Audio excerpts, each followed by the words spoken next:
ನಮಸ್ಕಾರ ವಿದ್ಯಾರ್ಥಿಗಳೇ, ನಮ್ಮ ಶುಭದ ಕರಿಯರ್ ಗೈಡೆನ್ಸ್ಗೆ ಮತ್ತೊಮ್ಮೆ ನಿಮಗೆಲ್ಲ ಸ್ವಾಗತ. ಇವತ್ತು ನಮ್ಮೊಂದಿಗಿದ್ದಾರೆ ರಾಜೇಶ್ ಹೆಗಡೆ.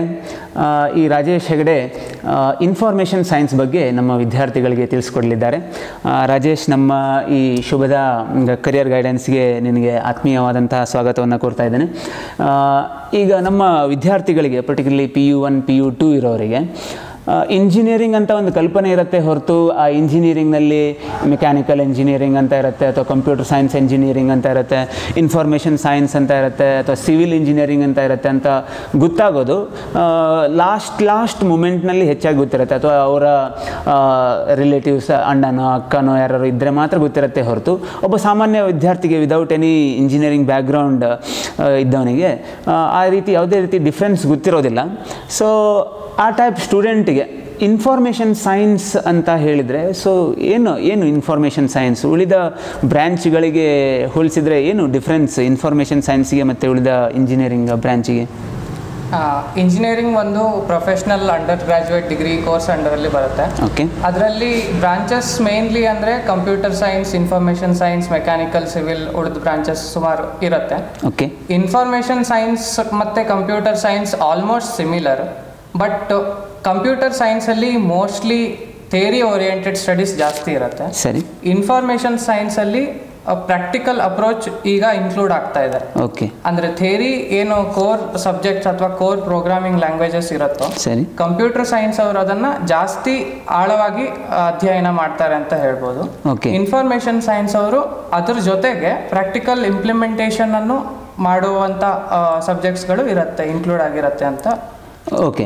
ಸೊ ಈ ಇನ್ಫಾರ್ಮೇಷನ್ ಸೈನ್ಸ್ನಲ್ಲಿ ಈಗ ಟಾಪ್ ಕಾಲೇಜ್ ಬಂದುಬಿಟ್ಟು ಯಾವ ರ್ಯಾಂಕಿಂಗಿಗೆ ಯಾವ ಕಾಲೇಜಸ್ ಸಿಗ್ಬೋದು ಸ್ಟೂಡೆಂಟ್ಸಿಗೆ, ಅಥವಾ ಯಾವ ಕಾಲೇಜನ್ನು ಪ್ರಿಫರ್ ಮಾಡ್ತಾರೆ ಯೂಶ್ವಲಿ ಇನ್ಫಾರ್ಮೇಷನ್ ಸೈನ್ಸನ್ನು ಚೆನ್ನಾಗಿ ಓದಬೇಕಂತ ಹೇಳುವಂಥ ಸ್ಟೂಡೆಂಟ್ಸ್? ಈಗ ಕರ್ನಾಟಕನೇ ನಾವು ಎಕ್ಸಾಂಪಲ್ ಆಗಿ ಕನ್ಸಿಡರ್ ಮಾಡಿದರೆ ಒಂದು 5,000 ಒಳಗೆ ನಮ್ಮ CET ರ್ಯಾಂಕಿಂಗ್ ಬಂದರೆ, ಓಕೆ, ಟಾಪ್ ನಾವು ಯಾವುದೇ ಆಟೋನಮಸ್ ಇನ್ಸ್ಟಿಟ್ಯೂಷನನ್ನು ಚೂಸ್ ಮಾಡ್ಕೋಬೋದು. ಓಕೆ. ಎವ್ರಿ ಇಯರು ವೇರಿ ಆಗ್ತಾ ಇರುತ್ತೆ ರ್ಯಾಂಕಿಂಗ್ ಪ್ರಕಾರ. Better to wait till 3rd round. Cut ಆಫನ್ನು KCET ಅವರೇ ಅಫಿಷಿಯಲ್ ಆಗಿ ರಿಲೀಸ್ ಮಾಡ್ತಾರೆ. ಅದನ್ನು ನೋಡಿಕೊಂಡು ನಮ್ಮ ಎಲಿಜಿಬಿಲಿಟಿ ಪ್ರಕಾರ ಯಾವ್ದು ನನಗೆ ಸಿಗಬಹುದು ಅಂತ ಡಿಸೈಡ್ ಮಾಡಿಕೊಂಡು VTUನೋ ಆಟೋನಮಸ್ಸು ಅಂತ ಆಪ್ಟ್ ಮಾಡ್ಕೊಳ್ಳೋದು ಒಳ್ಳೆ ಅವಕಾಶ. ಓಕೆ. ಈಗ ಈ VTU, ಈ ಆಟೋನಾಮಸ್ ಹೇಳುವಂಥ ವರ್ಡ್ಸನ್ನು ನಮ್ಮ PU1 ಪರ್ಟಿಕ್ಯುಲರ್ PU1 ಸ್ಟೂಡೆಂಟ್ಸ್ ಎಲ್ಲ ಇನ್ನೂ ಕೇಳಿರೋದಿಲ್ಲ. ಸೊ ಏನು ಡಿಫ್ರೆನ್ಸ್ ಈ VTU ಕಾಲೇಜುಗಳಲ್ಲಿ ಅಥವಾ ಆಟೋನಮಸ್ ಕಾಲೇಜ್ನಲ್ಲಿ ಏನು ಡಿಫ್ರೆನ್ಸ್ ಇನ್ಫಾರ್ಮೇಷನ್ ಸೈನ್ಸನ್ನು ಮಾಡೋದ್ರಲ್ಲಿ? ಕರೆಕ್ಟ್. ತುಂಬ ಜನರಿಗೆ ಈ ಕನ್ಫ್ಯೂಷನ್ ಇರುತ್ತೆ. ಆಟೋನಮಸ್ಸಲ್ಲಿ ಏನಾಗುತ್ತೆ ಅಂದರೆ ಕಾಲೇಜಿಗೆ ಫುಲ್ ಅಥಾರಿಟಿ ಇರುತ್ತೆ. ಓಕೆ. ಫಾರ್ ಪರ್ಟಿಕ್ಯುಲರ್ ಇಯರ್ಸು ಆ ಅಥಾರಿಟಿಯನ್ನು ಸರ್ವೆ ಮಾಡಿ ಕೊಟ್ಟಿರ್ತಾರೆ. ಓಕೆ. ಸೊ ಆಟೋನಮಸ್ಸಲ್ಲಿ ಏನಾಗುತ್ತೆ ಅಂದರೆ ಅವರೇ ಇಂಟರ್ನಲ್ಲಿ ಕಾಲೇಜ್ ಅವರೇ ಕ್ವಶನ್ ಪೇಪರ್ಸನ್ನು ಫ್ರೇಮ್ ಮಾಡಿ ಅವರೇ ಇಯರ್ ಆಫ್ ಕ್ಯಾಲೆಂಡರ್ ಅಥವಾ ಯಾವಾಗ ಎಕ್ಸಾಮ್ ಮಾಡಬೇಕು, ಯಾವಾಗ ನಮ್ಮ ಆಕ್ಟಿವಿಟೀಸ್ ಏನೇನಿರುತ್ತೆ ಅದನ್ನು ಮಾಡಬೇಕು ಅಂತ ಅವರೇ ಡಿಸೈಡ್ ಮಾಡ್ತಾರೆ. ಸರಿ. ಸೊ ಇವ್ಯಾಲ್ಯೂಯೇಷನ್ನು ಕಾಲೇಜ್ ಅವರೇ ಮಾಡ್ತಾರೆ ಆಟೋನಮಸ್ಸಲ್ಲಿ. ಸರಿ. ಬಟ್ VTU ಅಲ್ಲಿ ಏನಾಗುತ್ತೆ, VTU ಬೋರ್ಡ್ ಡಿಸೈಡ್ ಮಾಡುತ್ತೆ. ಸರಿ. VTU ಬೋರ್ಡೇ ಕ್ವಶನ್ ಪೇಪರ್ ಫ್ರೇಮ್ ಮಾಡಿ ಎಲ್ಲರಿಗೂ ಯಾವ್ಯಾವ ಕಾಲೇಜಸ್ಗಳು VTU ಅಂಡರ್ ಬರುತ್ತೋ ಅವರಿಗೆ ಅವರು ಹೋಲ್ ಆಗಿ ಎಕ್ಸಾಮಿನೇಷನ್ ಮಾಡಿ ರಿಸಲ್ಟ್ಸು ಅಥವಾ ಬೇರೆ ಪ್ರೊಸೀಜರ್ಸನ್ನು ಮಾಡ್ತಾರೆ. ಓಕೆ. ಈಗ ಅದು ಸ್ಟೂಡೆಂಟ್ಸ್ ಚಾಯ್ಸ್ ಅಂತ ಹೇಳ್ಬೋದಾ, ಅಥವಾ ಈ ನಮ್ಮ ಆಟೋನಮಸ್ ಸಿಕ್ಕಿದ್ರೆ ಭಾಳ ಚೆನ್ನಾಗಿರುತ್ತೆ, ಅಥವಾ VTU ಸಿಕ್ಕಿದ್ರೆ ಚೆನ್ನಾಗಿರುತ್ತೆ, ಹೀಗೇನಾದರೂ ಇದೆಯಾ? ಅಥವಾ ಯಾವುದೋ ಒಂದು ಕಾಲೇಜ್ ಸಿಕ್ತಪ್ಪ, ಒಂದು ಮಸ್ತ್ ಇಂಜಿನಿಯರಿಂಗ್ ಕಾಲೇಜ್ ಸಿಕ್ತಪ್ಪ ಅಂತ ಸ್ಟೂಡೆಂಟ್ಸ್ ತಿಳ್ಕೊಬೇಕಾ? ಸೊ ಹೇಗೆ ಸ್ಟೂಡೆಂಟ್ಸ್ ಅಪ್ರೋಚ್ ಹೇಗಿರಬೇಕು? ಫಸ್ಟ್ ಪ್ರಿಫರೆನ್ಸ್ ಆಟೋನಮಸ್ ಇಟ್ಕೊಂಡ್ರೆ ಬೆಟರು. ಓಕೆ. ಯಾಕಂದರೆ ನಿಮಗೆ ಬೇರೆ ಆಕ್ಟಿವಿಟೀಸ್ಗೆ ಫೋಕಸ್ ಮಾಡಲಿಕ್ಕೆ ಚೆನ್ನಾಗಾಗತ್ತೆ ಅಂತ ನನ್ನ ಒಪಿನಿಯನ್. ಸರಿ. VTU ಅಲ್ಲೂ ಮಾಡ್ಬೋದು, ಏನು ಡಿಫ್ರೆನ್ಸ್ ಅಷ್ಟೇನಿಲ್ಲ. ಬಟ್ ನೀವು ಇಂಜಿನಿಯರಿಂಗಲ್ಲಿ ಯಾವ ಆಕ್ಟಿವಿಟೀಸ್ ಮಾಡ್ತೀರಾ, ಹೇಗೆ ಉಳಿದವ್ರಿಗಿಂತ ಹೇಗೆ ಡಿಫ್ರೆಂಟ್ ಆಗಿರ್ತೀರಾ ಅನ್ನೋದು ಇಂಪಾರ್ಟೆಂಟ್ ಆಗಿರುತ್ತೆ. ಬಿಕಾಸ್ ಕರ್ನಾಟಕದಲ್ಲೇ ಒಂದು 300 ಇಂಜಿನಿಯರಿಂಗ್ ಕಾಲೇಜ್ಗಳೇ ಇವೆ. ಸೊ ಏನೋ ಒಂದು ಹೀಗೆ ಇಂಜಿನಿಯರಿಂಗ್ ಮಾಡ್ತಾ ಹೇಗೆ ಡಿಫ್ರೆಂಟ್ ಆಗಿರ್ತೀರಾ ಅನ್ನೋದು ಇಂಪಾರ್ಟೆಂಟ್ ಆಗಿರುತ್ತೆ. ಬಟ್ ಆಟೋನಮಸ್ ಅಲ್ಲಿ ನಿಮ್ಗೆ ಈ ಥರ ಬೇರೆ ಆಕ್ಟಿವಿಟೀಸ್ ಮಾಡಲಿಕ್ಕೆ ಆಪರ್ಚುನಿಟೀಸ್ ಜಾಸ್ತಿ ಸಿಗುತ್ತೆ ಅಂತ ನನ್ನ ಒಪಿನಿಯನ್. ಸರಿ. ಈಗ ನಮ್ಮ ವಿದ್ಯಾರ್ಥಿಗಳೇ ಥಿಂಕ್ ಮಾಡ್ತಾ ಇದ್ದಾರೆ, ಈಗ ಡಿಫ್ರೆಂಟ್ ಆಗಿರೋದು ಹೇಗೆ? ಸೊ ಯಾವುದೋ ಒಂದು ಸೆಮಿನಾರ್ನ ಅಟೆಂಡ್ ಮಾಡೋದು ಅಥವಾ ಬೇರೆ ಯಾವುದಾದ್ರೂ ಹೇಗೆ ತೊಡಗಿಸ್ಕೊಳ್ಬೇಕು ಒಬ್ಬ student? So how to be different from others ಅಂತ ಅವ್ರಿಗೆ ತಿಳಿಸ್ಕೊಡ್ಬೇಕಿತ್ತು. ಕರೆಕ್ಟ್. ಫಸ್ಟು ಅಂದರೆ ನಿಮಗೆ ಇಂಟ್ರೆಸ್ಟ್ ಇದ್ರಷ್ಟೇ ಇಂಜಿನಿಯರಿಂಗ್ ಮಾಡಿ ಅನ್ನೋದು ನನ್ನ ಯಾವಾಗಲಿಂದು. ಓಕೆ. ಬೇಸಿಕಲಿ ನಿಮಗೆ ಪ್ರಾಬ್ಲಮ್ ಸಾಲ್ವಿಂಗು ಅಥವಾ ಕಂಪ್ಯೂಟರ್ ಬಗ್ಗೆ, ಟೆಕ್ನಾಲಜಿ ಬಗ್ಗೆ ಏನಾದರೂ ಒಂದು ಬಿಲ್ಡ್ ಮಾಡಬೇಕು, ಸೊಲ್ಯೂಷನ್ ಕ್ರಿಯೇಟ್ ಮಾಡಬೇಕು ಅನ್ನೋ ಇಂಟ್ರೆಸ್ಟ್ ಇದ್ದರೆ definitely engineering is the right choice. Okay. ಆಮೇಲೆ ಇಂಜಿನಿಯರಿಂಗ್ ಮಾಡ್ತಾ ಫಸ್ಟ್ ಇಯರಲ್ಲಿ ನಿಮಗೆ ಎಲ್ಲ ಬ್ರಾಂಚಸ್ದು ಎಕ್ಸ್ಪೋಜರ್ ಸಿಗುತ್ತೆ, ಎಲ್ಲದನ್ನು ಸ್ಟಡಿ ಮಾಡ್ತೀವಿ ನಾವು. ಸರಿ. ಆಗ ನಮಗೆ ಗೈಡೆನ್ಸ್ ಇರಲ್ಲ ಆಲ್ಮೋಸ್ಟ್ ಸ್ಟೂಡೆಂಟ್ಸ್ಗೆ. ಓಕೆ. ಆವಾಗ ಬೇಸಿಕಲಿ ಎಲ್ಲ ಲ್ಯಾಂಗ್ವೇಜ್ಗಳನ್ನು, ಎಲ್ಲ ಫೀಲ್ಡ್ಗಳನ್ನು ಗ್ರಾಸ್ಪ್ ಮಾಡ್ಕೊಳ್ಳೋದು ಒಳ್ಳೇದು. ಯಾಕಂದ್ರೆ ಎಲ್ಲ ಥಿಯರಿ ಎಲ್ಲ ಇದು ಇಂಪಾರ್ಟೆಂಟೇ ಆಗಿರುತ್ತೆ. ಸರಿ. ಸೊ ಅಲಾಂಗ್ ವಿತ್ ದಟ್ ಏನಾದರೂ ಒಂದು ಪ್ರಾಜೆಕ್ಟ್ಸ್ ಅನ್ನ ಮಾಡ್ಲಿಕ್ಕೆ ಸ್ಟಾರ್ಟ್ ಮಾಡೋದು ಒಳ್ಳೇದು. ಫಸ್ಟ್ ಇಯರ್ ಎಂಡಿಗೆ ಅಥವಾ ಸೆಕೆಂಡ್ ಇಯರ್ ಅಲ್ಲಿ ಏನೋ ಒಂದು ಪ್ರಾಬ್ಲಮ್ ಸ್ಟೇಟ್ಮೆಂಟ್ ತಗೊಂಡು, ಸರಿ, ಸೊ ಅದಕ್ಕೆ ನಾವೇ ಒಂದು ಸೊಲ್ಯೂಷನ್ ಅನ್ನ ಕ್ರಿಯೇಟ್ ಮಾಡಿ ಹೇಗೆ ಅಪ್ರೋಚ್ ಮಾಡೋದು ಅಂತ ಒಂದು ಇದು ಮಾಡ್ಕೊಂಡು ನಾವೇ ಒಂದು ಪ್ರಾಜೆಕ್ಟ್ ಅನ್ನು ಅಥವಾ ಹೀಗೆ ಸ್ಟಾರ್ಟ್ ಮಾಡ್ಕೊಳ್ಳೋದು ಒಳ್ಳೇದು ಸೆಕೆಂಡ್ ಇಯರ್ ಅಲ್ಲಿ. ಆನಂತರ ಥರ್ಡ್ ಇಯರ್ ಅನ್ನೋಷ್ಟೊತ್ತಿಗೆ ನಿಮಗೆ ರೆಸ್ಯೂಮೆ ಅಂತ ಹೇಳ್ತಾರೆ. ರೆಸ್ಯೂಮೆ ಅಂದರೆ ಒಂದು ಪೀಸ್ ಆಫ್ ಪೇಪರು, ಅದರಲ್ಲಿ ನಿಮ್ಮ ಪ್ರಾಜೆಕ್ಟ್ಸು ಅಥವಾ ನಿಮ್ಮ ಎಕ್ಸ್ಪೀರಿಯನ್ಸು ಅದನ್ನು ನೀವು ಮೆನ್ಷನ್ ಮಾಡಿ ಅಪ್ಲೈ ಮಾಡಬೇಕಾದ್ರೆ ಜಾಬ್ಗೋ ಅಥವಾ ಇಂಟರ್ನ್ಶಿಪ್ಗೋ ಅಲ್ಲಿ ಆ ರೆಸ್ಯೂಮೆ ಪೀಸ್ ಆಫ್ ಪೇಪರನ್ನು ನೀವು ಕೊಡಬೇಕಾಗತ್ತೆ. ಸೊ ಆ ರೆಸ್ಯೂಮೆಯನ್ನು ನೋಡಿಕೊಂಡೆ ನಿಮಗೆ ಫರ್ದರ್ ಪ್ರೊಸೀಜರ್ಸು ಡಿಸೈಡ್ ಆಗುತ್ತೆ, ಇಂಟರ್ವ್ಯೂ ಅಥವಾ ನೆಕ್ಸ್ಟ್ ಪ್ರೊಸೀಜರ್ ಹೇಗಿರುತ್ತೆ ಅವ್ರದ್ದು ಅಂತ. ಸೊ ಅದನ್ನು ಬೇಸಿಕಲಿ ಬಿಲ್ಡ್ ಮಾಡಬೇಕು. ಫಸ್ಟ್ ಇಯರ್ ಇಂದನೇ ಅದನ್ನು ನಾವು ಮೈಂಡಲ್ಲಿ ಇಟ್ಕೋಬೇಕು. ಅಂದರೆ ನಾನು ಹೇಗೆ ಯಾವ ಫೀಲ್ಡಲ್ಲಿ ಮುಂದುವರಿಬೇಕು, ಯಾವ ಪ್ರೋಗ್ರಾಮಿಂಗ್ ಲ್ಯಾಂಗ್ವೇಜು, ಯಾವ ಇದನ್ನು ನಾನು ಜಾಸ್ತಿ ಫೋಕಸ್ ಮಾಡಿ ಯಾವುದನ್ನು ಹೆಚ್ಚು ಕಲಿಬೇಕು, ಯಾವ್ದು ಇದನ್ನು ಮಾಡಬೇಕು ಅಂತ.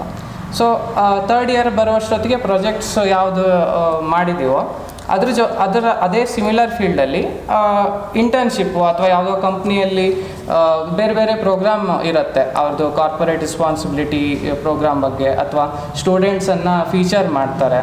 ಅಂದರೆ ಕಂಪ್ನಿ ಅವ್ರ ವತಿಯಿಂದ ಇಂಟರ್ವ್ಯೂ ಥರ ಮಾಡಿ, ಸೊ ವೇರಿಯಸ್ ಪ್ರೋಗ್ರಾಮ್ಸ್ ಇರುತ್ತೆ, ಅದ್ರ ಬಗ್ಗೆ ಎಲ್ಲ ಎಕ್ಸ್ಪ್ಲೋರ್ ಮಾಡಿ ಆ ಥರದ್ದೆಲ್ಲ ಆಪರ್ಚುನಿಟೀಸನ್ನು ನಾವು ಪಡ್ಕೊಳ್ಳಿಕ್ಕೆ ಪ್ರಯತ್ನ ಪಡಬೇಕು.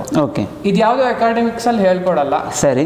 ಅಕಾಡೆಮಿಕ್ಸ್ ಅನ್ನ ಸೈಡಲ್ಲಿ ಇಟ್ಕೋಬೇಕು, ಇಂಪಾರ್ಟೆಂಟೇ ಅದು. ಇದನ್ನ ಈ ಸೀನಿಯರ್ಸ್ ಅನ್ನ ಅಪ್ರೋಚ್ ಮಾಡಿ ತಿಳ್ಕೋಬೇಕಾ ಅಥವಾ ಹೇಗೆ? ಸೀನಿಯರ್ಸ್ ಅನ್ನ ಅಪ್ರೋಚ್ ಮಾಡಿ ತಿಳ್ಕೋಬೇಕು, ಅಥವಾ ಯಾವುದೇ ಟಾಪ್ ಕಂಪ್ನೀಸ್ ಇದೆಯೋ ಅವರ ವೆಬ್ಸೈಟ್ ಅನ್ನ ಕರೆಕ್ಟಾಗಿ ಅಂಡರ್ಸ್ಟ್ಯಾಂಡ್ ಮಾಡ್ಕೋಬೇಕು. ಅಂದ್ರೆ ವೆಬ್ಸೈಟ್ ಅಲ್ಲಿ ಎಲ್ಲ ಮೆನ್ಷನ್ ಆಗಿರುತ್ತೆ, ಏನೇನು ಪ್ರೋಗ್ರಾಮ್ಸ್ ಇದೆ ಅವ್ರದ್ದು, ಅದಕ್ಕೆ ಪ್ರೊಸೀಜರ್ಸ್ ಹೇಗೆ, ಯಾವ ಟೈಮಿಗೆ ಯಾವ ತರ ಪ್ರೋಗ್ರಾಮ್ಸ್ ಅವ್ರದ್ದು ಓಪನ್ ಆಗುತ್ತೆ, ಅದನ್ನೆಲ್ಲ ನೋಡ್ತಾ ಇರಬೇಕು. ಸರಿ. ಮತ್ತೆ ವೇರಿಯಸ್ ಕಮ್ಯುನಿಟಿ ಇರುತ್ತೆ, ಮೀಟಪ್ಸ್ ಇರುತ್ತೆ.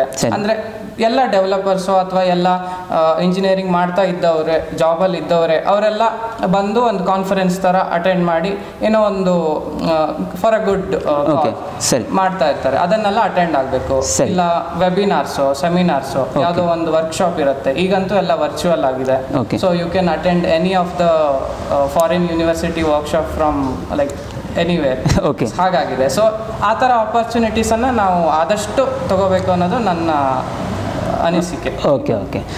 ಈಗ ಬೈ ಚಾನ್ಸ್ ಒಬ್ಬ ವಿದ್ಯಾರ್ಥಿಗೆ IS ಹೇಳುವಂಥ ಕಾಂಬಿನೇಷನ್ ಯಾವುದೋ ಒಂದು ಕಾಲೇಜ್ನಲ್ಲಿ ಮಾಡಬೇಕಂತ ಇತ್ತು, ಆ ಕಾಲೇಜ್ನಲ್ಲಿ ಬೇರೆ ಒಂದು ಬ್ರ್ಯಾಂಚ್ ಅಲಾಟ್ ಆಗಿದೆ, IS ಅಲಾಟ್ ಆಗಿಲ್ಲ. ಸೊ ಅವನಿಗೆ ಈಗ ಆಫ್ಟರ್ ಫಸ್ಟ್ ಸೆಮ್ಮು ಅಥವಾ ಆಫ್ಟರ್ ಸೆಕೆಂಡ್ ಸೆಮ್ಮು ಮತ್ತೆ IS ಅನ್ನು ಹೇಗಾದರೂ ಮಾಡಿ ಚೂಸ್ ಮಾಡ್ಕೊಳ್ಳೋಂಥ ಆಪ್ಷನ್ಸ್ ಸಿಗುತ್ತೆ ಹೇಗೆ? ಯೂಶ್ವಲಿ ಆ ಥರ ಆಪ್ಷನ್ಸ್ ಕಮ್ಮಿ ಇರುತ್ತೆ. ಇನ್ನು ಕಾಮೆಡ್ಗೆ ಅಥವಾ ಬೇರೆ ಥ್ರೂ ಎಂಟರ್ ಆಗಿದ್ದಿದ್ರೆ ಕಾಲೇಜಲ್ಲಿ, ಸರಿ, ಆವಾಗ ಚಾನ್ಸಸ್ ಇರುತ್ತೆ. KCET ಇಂದ ಒಂದ್ಸರಿ ನೀವು ಅಲಾಟ್ ಆದ ನಂತರ ಬ್ರಾಂಚಸ್ ಅನ್ನ ಚೇಂಜ್ ಮಾಡೋಕ್ಕೆ ಬರೋದಿಲ್ಲ ಯೂಶ್ವಲಿ. ಕಾಲೇಜ್ ಮೇಲೆ ಡಿಪೆಂಡ್, ಕಾಲೇಜ್ ಪಾಲಿಸಿ ಹಾಗೆ ಮಾಡ್ಕೊಡ್ಲಿಕ್ಕೆ ಆಗತ್ತೆ ಅಂತ ಹೇಳಿದ್ರೆ ಡೆಫಿನೆಟ್ಲಿ ಮಾಡ್ಕೋಬಹುದು. Okay, fine. ಈಗ after completing IS degree almost ಈಗ ಮುಗಿತಾ ಇದೆ ಅಂತ ಇಟ್ಕೊಳ್ಳೋ ಒಬ್ಬ ವಿದ್ಯಾರ್ಥಿಗೆ, ಸೊ ಹೇಗಿರುತ್ತೆ ಪೇ ಸ್ಕೇಲ್, ಹೇಗಿರುತ್ತೆ ಅವರ ಅಥವಾ ಕಂಪ್ನೀಸ್ನ ಅಪ್ರೋಚ್ ಹೇಗಿರುತ್ತೆ, ಅಥವಾ ಜಾಬ್ ಅಪಾರ್ಚುನಿಟೀಸ್ ಹೇಗಿರುತ್ತೆ? ಈಗ ಸೀದಾ ಜಾಬಿಗಂತ ಹೋಗಿಬಿಡ್ಬೇಕಾ, ಇಲ್ಲ ಮಾಸ್ಟರ್ ಡಿಗ್ರಿ ಅಂತ MTech ಹೋಗಬೇಕಾ? ಮಾಸ್ಟರ್ ಡಿಗ್ರಿ ಮಾಡಿದ್ರು ಇಂಡಿಯಾದಲ್ಲಿ ಮಾಡಲಿಕ್ಕೆ ಯಾವ ಟೈಪ್ ಆಪ್ಷನ್ ಇದೆ, ಅಥವಾ ಅಬ್ರಾಡ್ ಮಾಡಲಿಕ್ಕೆ ಯಾವ ಟೈಪ್ ಆಪ್ಷನ್ ಇದೆ ಸ್ಟೂಡೆಂಟ್ಸ್ಗೆ? ಸೊ ಇದು ಆಫ್ಟರ್ ಇಂಜಿನಿಯರಿಂಗ್ ಪಾರ್ಟ್ ಅಂತ ಕನ್ಸಿಡರ್ ಮಾಡ್ಬೋದು ನಾವು, ಅರೌಂಡ್ 4th ಇಯರ್ ಅಷ್ಟೊತ್ತಿಗೆ. ಓಕೆ. ಆಗ ಅಟ್ಲೀಸ್ಟ್ 1 ಅಥವಾ 2 ಇಂಟರ್ನ್ಶಿಪ್ಸ್ ಅನ್ನ ನೀವು ಮಾಡ್ಕೊಂಡಿದ್ರೆ better. Okay. So college placements 3rd year and 4th year beginning ಇಂದ ಸ್ಟಾರ್ಟ್ ಆಗುತ್ತೆ. ಸರಿ. ಸೊ ಮೇನ್ಲಿ ಹೇಗಿರುತ್ತೆ ಅಂದ್ರೆ, ಒಂದು ಸರ್ವಿಸ್ ಬೇಸ್ಡ್ ಕಂಪನಿ ಇಲ್ಲ ಪ್ರಾಡಕ್ಟ್ ಬೇಸ್ಡ್ ಕಂಪನಿ. ಸ್ಟಾರ್ಟ್ಅಪ್ಸ್ಗಳು ಕಾಲೇಜ್ ಹೈರಿಂಗ್ಗೆ ಬರೋದು ಕಮ್ಮಿನೇ, ಬಟ್ ಆಫ್ಲೈನ್ ಅಲ್ಲಿ ನಾವೇ ಅಪ್ರೋಚ್ ಮಾಡಿ ಅಪ್ಲೈ ಮಾಡ್ಬೋದು. ಕಾಲೇಜ್ ಪ್ಲೇಸ್ಮೆಂಟ್ ಬಗ್ಗೆ ಮೇನ್ಲಿ ಬರೋದು ಸರ್ವಿಸ್ ಬೇಸ್ಡ್ ಮತ್ತೆ product based. Service based around 3 LPA ಅಂದ್ರೆ ಲ್ಯಾಕ್ಸ್ ಪರ್ ಆನಮ್ ಅಥವಾ CTC ಅಂತಾನು ಹೇಳ್ತಾರೆ, ಕಾಸ್ಟ್ ಟು ಕಂಪನಿ ಅಂತ. 3 to 6-5 ವರೆಗೂ ಇರುತ್ತೆ ಸರ್ವಿಸ್ ಬೇಸ್ಡ್. ಆನಂತರ ಪ್ರಾಡಕ್ಟ್ ಬೇಸ್ಡ್ ಬಂದು ಟಾಪ್ ಕಂಪನೀಸು ಅವು 8 LPA to 15-25 depends on the college. ಅಷ್ಟರವರೆಗೂ ಆಪರ್ಚುನಿಟೀಸ್ ಇದ್ದೇ ಇರುತ್ತೆ ಪ್ರಾಡಕ್ಟ್ ಬೇಸ್ಡ್ ಅಲ್ಲಿ. ಸರಿ. ಸೊ ಸರ್ವಿಸ್ ಬೇಸ್ಡ್ ಮತ್ತೆ ಪ್ರಾಡಕ್ಟ್ ಬೇಸ್ಡ್ ಅಲ್ಲಿ ಡಿಫ್ರೆನ್ಸ್ ಏನು ಅಂತ ತುಂಬಾ ಜನರಿಗೆ ಡೌಟ್ಸ್ ಇರ್ಬೋದು. ಪ್ರಾಡಕ್ಟ್ ಬೇಸ್ಡ್ ಅಂದ್ರೆ ಅವ್ರದ್ದೇ ಏನೋ ಒಂದು ಪ್ರಾಡಕ್ಟ್ಸ್ ಇರುತ್ತೆ, ಇಲ್ಲ ಅವ್ರದ್ದೇ ಏನೋ ಒಂದು ಸೊಲ್ಯೂಷನ್ ಇರುತ್ತೆ, ಅದ್ರ ಮೇಲೆ ಅವ್ರು ವರ್ಕ್ ಮಾಡ್ತಾ ಇರ್ತಾರೆ.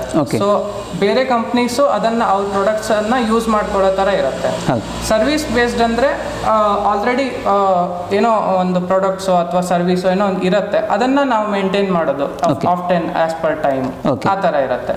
ಸೊ ಪ್ರಾಡಕ್ಟ್ ಬೇಸ್ಡ್ ಅಲ್ಲಿ ನಿಮ್ಗೆ ನಿಮ್ಮ ಸ್ಕಿಲ್ಸ್ ಯುಟಿಲೈಸ್ ಮಾಡ್ಕೊಳ್ಳೋದು ಮತ್ತೆ ಆಪರ್ಚುನಿಟೀಸು ಜಾಸ್ತಿ ಪ್ರಾಡಕ್ಟ್ ಬೇಸ್ಡ್ ಅಲ್ಲಿ.